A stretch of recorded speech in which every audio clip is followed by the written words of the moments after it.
গুম খুনের শিকার হয়েছেন, তারা নয় নয় জালেম হয়েছে। আমাদের বন্ধুরা নতুন জালেম হয়েছে। 2009 সাল থেকে 2023-24 দীর্ঘ লড়াই সংগ্রামের মাধ্যমে আমরা একটি নতুন বাংলাদেশ গড়ার স্বপ্ন নিয়ে 2024 সালের একটি লড়াই আমরা শামিল হয়েছিলাম।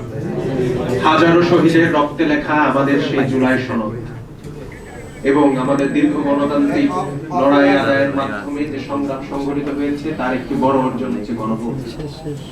আমরা দেখেছি আমাদের দীর্ঘ 17 বছরের সহযোদ্ধা যারা রাজপথে নির্যাতন নিপীড়নের শিকার হয়েছেন, গুম খুনের শিকার হয়েছেন, তারা নয় নয় জালেম হয়েছে।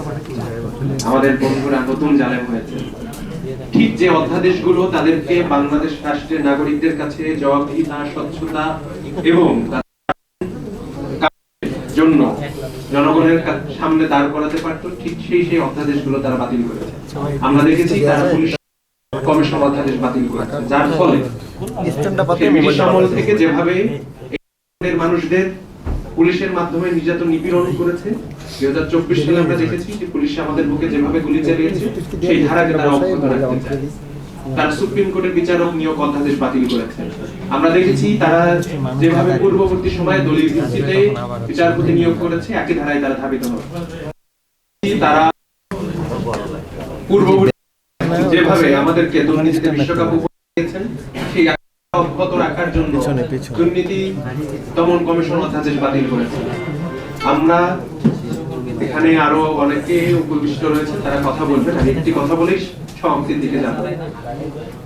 যে লড়াই সংগ্রামের মাধ্যমে আমরা বড় হয়েছি, যে লড়াই সংগ্রামের মাধ্যমে আমাদের পূর্বপুরুষ ত্যাগ তিতিক্ষার মাধ্যমে একটি নতুন স্বাধীন ভূখণ্ড আমাদেরকে দিয়েছেন, যে সংগ্রামের মাধ্যমে আমরা স্বৈরাচারকে বিদায় দিয়েছি, সেই লড়াই সংগ্রাম জানো আমাদের রক্তে লেখা এই জুলাই সনদ আমরা নিশ্চয়ই বাস্তবায়ন করব। আজ যারা রাষ্ট্র ক্ষমতায় রয়েছেন তারা বলেন তাদের হাজার নেতাকর্মী গুম খুনের শিকার হয়েছে, আমরা মেনে নিই তা সত্য, কিন্তু তারা আমাদের থেকে সহানুভূতিশীল হন, অন্যদিকে সেই গুম ঠেকানোর হাতিয়ার গুম প্রতিরোধ অধ্যাদেশ তারা বাতিল করে। এই দ্বিচারিতা কেন, হিপোক্রেসি কেন, এই রাজনৈতিক মুনাফিকি কেন? আমাদের প্রধানমন্ত্রী যেন নির্বাক চলচ্চিত্র। আমরা পূর্ববর্তী সময় দেখেছি মনমোহন সিং যেমন কোনো কথা বলতেন না, আমরা আরেকজনকে পেয়েছি।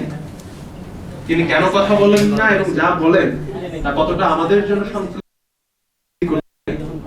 সর্বোপরি জুলাই বাস্তবায়নে আমাদেরকে ঐক্যবদ্ধ জারি রাখতে হবে।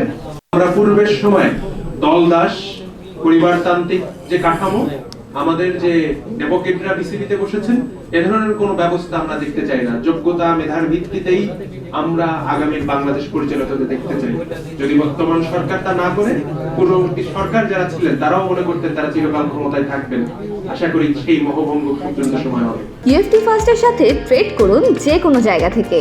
ক্যাম্পাসে ক্লাসের ফাঁকে, ঢাকার জ্যামে বসে কিংবা ঘরে বসে, ট্রেডিং এখন হাতের মুঠোয়। তাই ট্রেড করুন যখন খুশি, যেখানে খুশি।